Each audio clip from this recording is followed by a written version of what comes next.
ghairi maktasabu faqad ihtamalu buhtanan faqad ihtamalu buhtanan wa ithman mubina, yang artinya aku berlindung kepadamu dari godaan setan yang tertutup dengan nama Allah yang Maha Pengasih Maha Penyayang.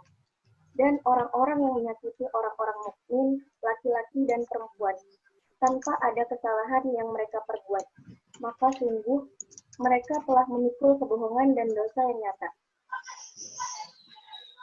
Sungguh Allah Maha Pengampun lagi Maha Penyayang. Maha benar Allah dengan segala firman-Nya. Selamat pagi, Assalamualaikum warahmatullahi wabarakatuh semuanya. Waalaikumsalam warahmatullahi wabarakatuh. Sampai jumpa lagi nih di forum diskusi pesantren ya. Senang sekali sudah bisa diberikan kesempatan untuk berbagi mungkin bersama teman-teman terkait dengan sengketa ratifikasi FCTC dan WTA, jadikan Indonesia Firdaus Rokok Dunia. Mengapa perlu pengendalian tembakau atau mengapa kita perlu mengendalikan produk tembakau? Nah, produk tembakau di sini banyak ya, ada mungkin yang umum di kita itu adalah rokok dan juga cerutu gitu. Cerutu mungkin ada tapi nggak terlalu banyak. Nah, dampak jangka panjang rokok itu hampir mempengaruhi semua organ tubuh gitu ya. Terutama mungkin ada beberapa kelompok yang bisa terjadi ataupun yang menjadi akibat dari konsumsi rokok secara jangka panjang. Itu ada macam-macam kanker, dari mulai kanker paru sampai kandung kemih. Kalau dari sisi adiksi atau dari segi kecanduan, rokok itu sebetulnya rajanya adiksi. Karena ini ada beberapa data, sebetulnya tembakau itu lebih adik atau lebih mencandu daripada alkohol, kokain, heroin, atau narkoba yang lain. Nah, ini situasinya sekarang. Jadi begitu berbahayanya di Indonesia, setiap tahun ada 225.000 orang yang meninggal, dan kurang lebih ada 65 juta orang yang merokok di Indonesia. Nah, apa itu FCTC? FCTC ini adalah kerangka kerja Konvensi Pengendalian Tembakau. Ini betulnya adalah salah satu yang pertama, perjanjian internasional yang pertama, treaty yang pertama dalam bidang kesehatan masyarakat. Ini mulai disepakati tahun 2003 oleh 192 negara, dan tujuannya adalah untuk melindungi generasi muda sekarang dan mendatang dari dampak kesehatan, sosial, lingkungan, dan konsekuensi ekonomi dari konsumsi tembakau. Jadi pendekatannya itu sangat komprehensif, bukan hanya kesehatan, tapi juga sosial, lingkungan. Makanya disebutnya di FCTC bukan hanya mengatur demand side ya, artinya bukan hanya mengatur bagaimana industri rokok harus dikendalikan, tapi juga mengatur bagaimana nasib petani tembakau yang terimpak atau yang terdampak dari pengaturan soal rokok ini. Next, nah ini tapi sekarang sampai sekarang Indonesia itu belum menandatangani, juga belum meratifikasi, atau sekarang mungkin karena sudah lewat masanya ratifikasi, istilahnya adalah mengaksesi. Indonesia belum mengaksesi FCTC. Sampai sekarang sudah ada 183 negara yang sudah menandatangani atau mengaksesi FCTC. Hanya 6 negara yang belum. Nah, ini 6 negara ini satu-satunya di Asia itu hanya Indonesia. Nah, apa itu FCTC? FCTC itu paling tidak ada, kita bisa rumuskan menjadi strategi empower. Empower itu ada monitor penggunaan tembakau dan prevensinya, kemudian ada perlindungan terhadap asap tembakau, ada dukungan untuk berhenti merokok, peringatan masyarakat akan bahaya rokok, hapus iklan dan promosi sponsor, dan naikkan cukai dan harga rokok. Nah, ini sebetulnya kalau kita lihat dari isi FCTC, sebetulnya kita harus mengakui bahwa sebagian itu sudah dilakukan oleh pemerintah Indonesia. Nah, ini sebetulnya bisa kita lihat bahwa pemerintah sudah banyak sekali kebijakannya. Ada kawasan tanpa rokok, ada posbinduk PTM, ada layanan berhenti merokok. Kemudian juga ada beberapa hukum nasional yang mengatur soal rokok juga. Ada Undang-Undang Kesehatan, Peraturan Pemerintah Nomor 19, kemudian juga ada Peraturan Permenkes gitu ya, Peraturan Menteri Kesehatan soal peringatan kesehatan bergambar, Peraturan Menkes soal roadmap atau peta jalan pengendalian tembakau, dan sudah ada beberapa kabupaten kota, provinsi yang sudah melaksanakan Perda KTR atau peraturan soal kawasan tanpa rokok. Nah, ini juga di RPJMN sudah ada target-targetnya gitu ya. Targetnya 5,4% perokok pemula, perokok muda. Tapi kondisinya sekarang 9,1%, jadi masih jauh dari target. Artinya memang meskipun dengan banyak peraturan lokal, tapi belum efektif atau belum komprehensif bisa menurunkan konsumsi rokok. Nah, ini peringatan kesehatan bergambar. Yang kurang itu adalah kita masih belum melarang secara total iklan, promosi, dan sponsor rokok ya. Itu mungkin di antara isi FCTC atau di antara Empower itu yang kita masih agak lemah. Kita punya banyak progres gitu ya. Tapi secara komitmen politik itu belum bulat. Salah satu contohnya adalah, jadi ratifikasi FCTC itu menurut saya adalah satu kasus menunjukkan bahwa pemerintah tidak punya cukup komitmen yang bulat, yang kuat gitu ya. Mungkin beberapa daerah banyak wali kota, bupati yang komit, makanya tadi banyak perda KTR. Tapi di tingkat nasional, komitmen politik, karena FCTC itu sebetulnya komitmen politik. Banyak negara yang sudah aksesi FCTC, ternyata peraturan lokalnya nggak sekuat Indonesia, misalkan seperti itu. Tapi mereka aksesi FCTC. Nah, itu kita mungkin Indonesia aksesinya enggak, tanda tangannya enggak, tapi sebetulnya komitmen di tingkat lokal itu lumayan cukup tinggi gitu. Tapi komitmen di tingkat nasional yang enggak ada. Nah, ini adalah strategi atau 17 strategi dan taktik industri rokok untuk menghambat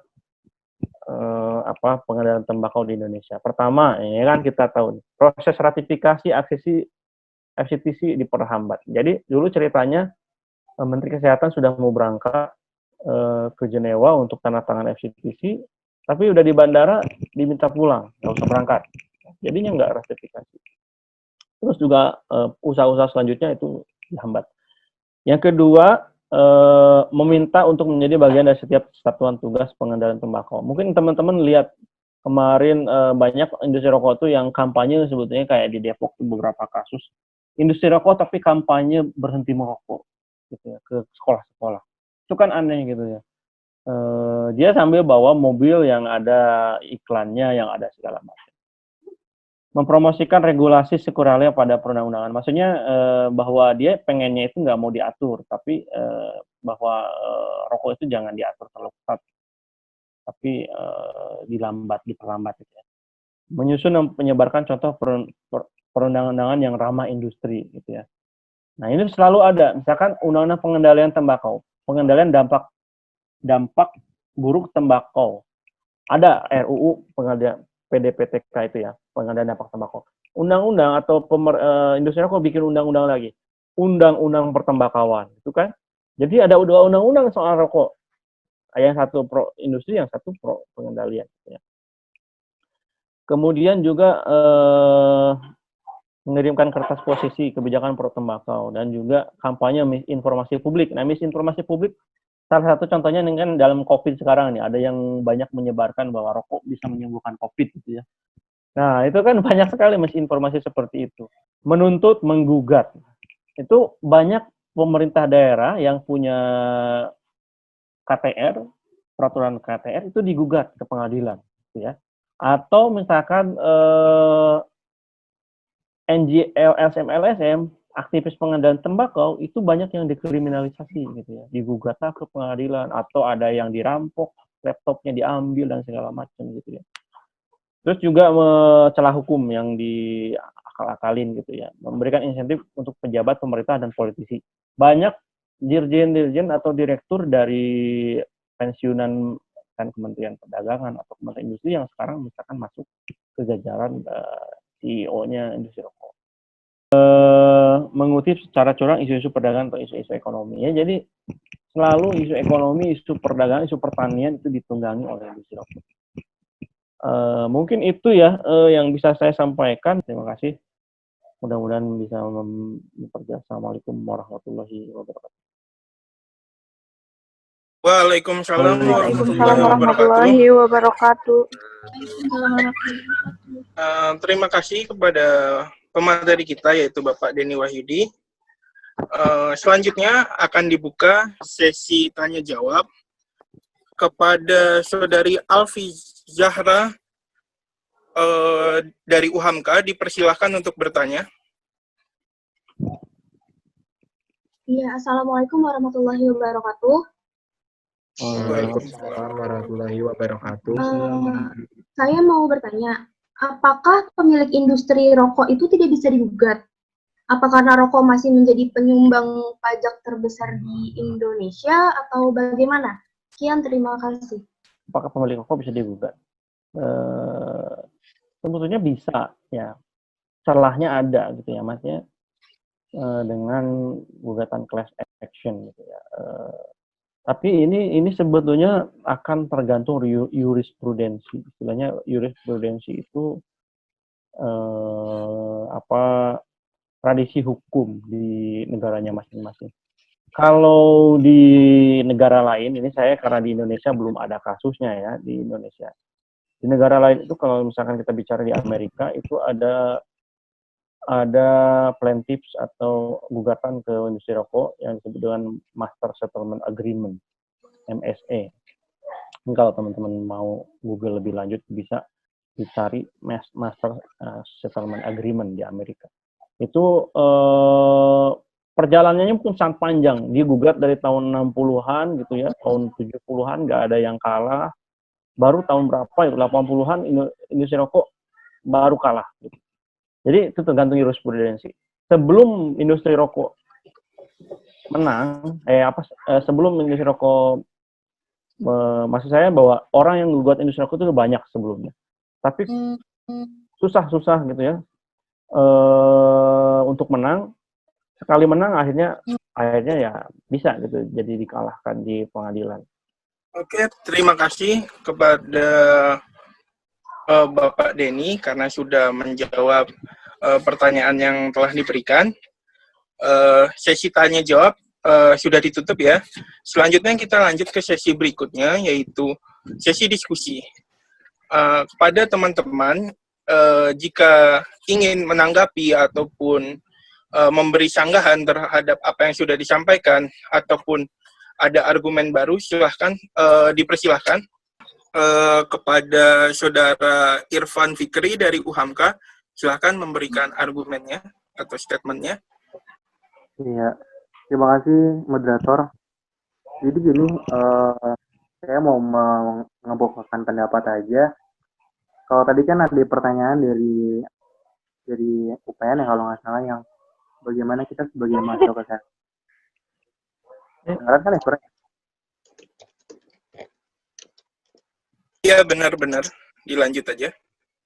Ya, kan bagaimana sih kita sebagai mahasiswa kesehatan, kalau saya mungkin ada yang sudah mengumpulkan ini, tapi saya juga berpikir kita kan bergerak di bidang preventif dan promotif ya. Bagaimana caranya kita mendukung dari program Tobacco ini di Indonesia yang sampai saat ini masih menjadi permasalahan terbesar gitu. Mungkin salah satunya adalah kita melakukan upaya preventif dan promotif ya, seperti kita mengedukasi masyarakat terhadap begitu bahayanya rokok terhadap kesehatan.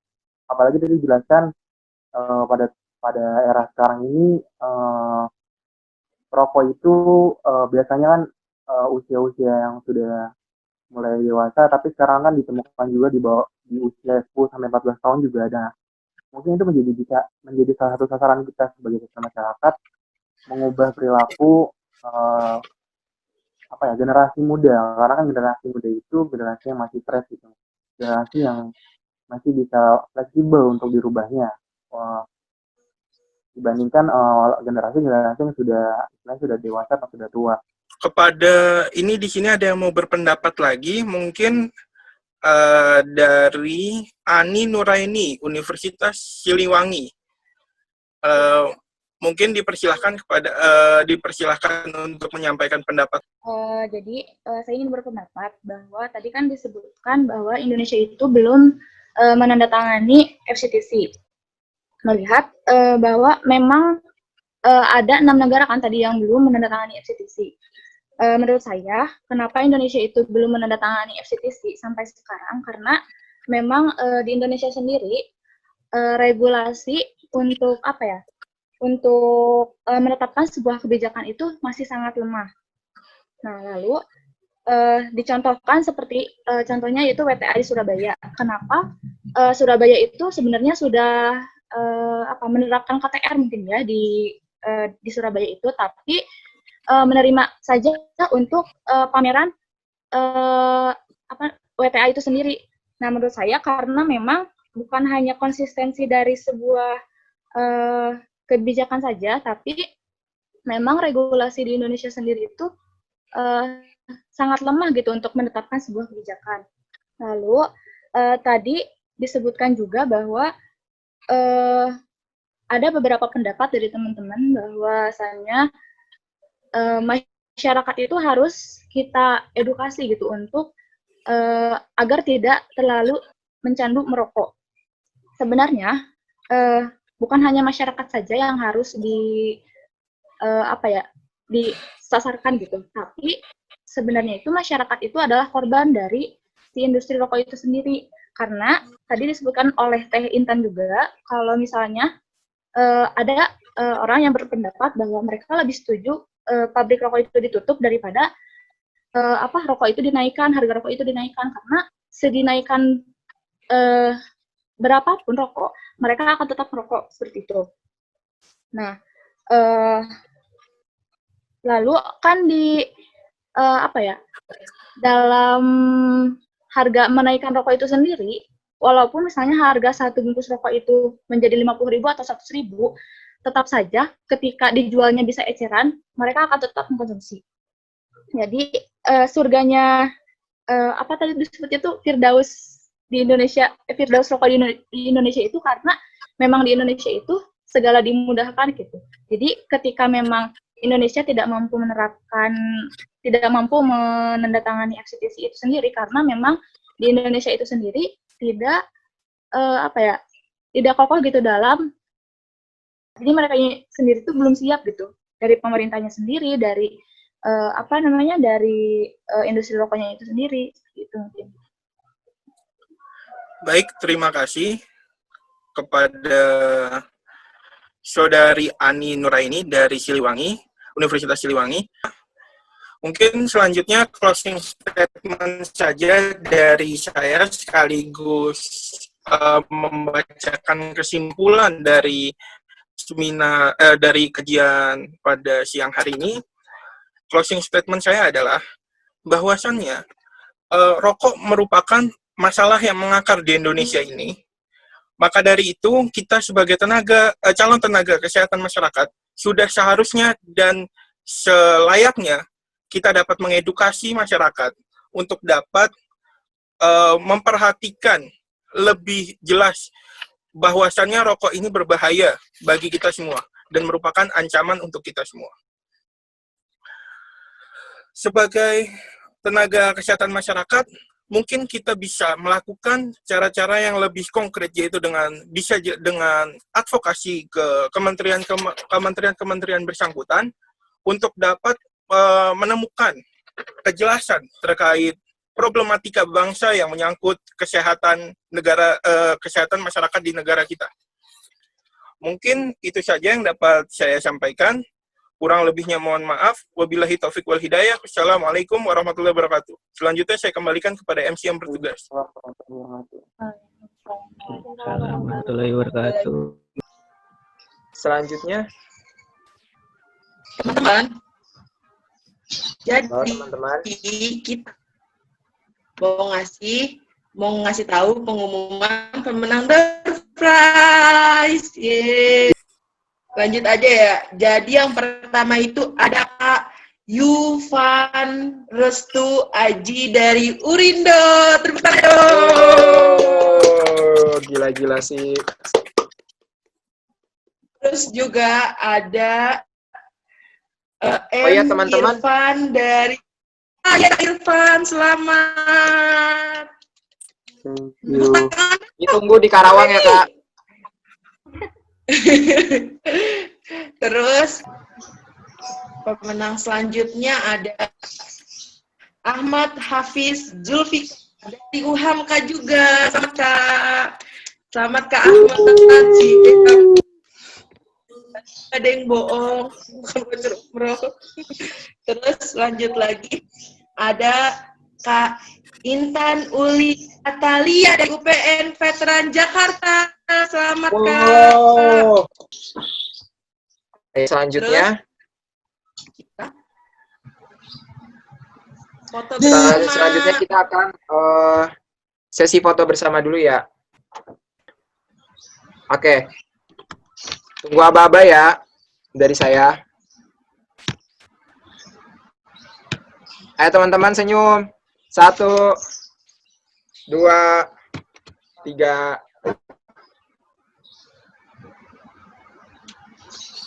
Oke.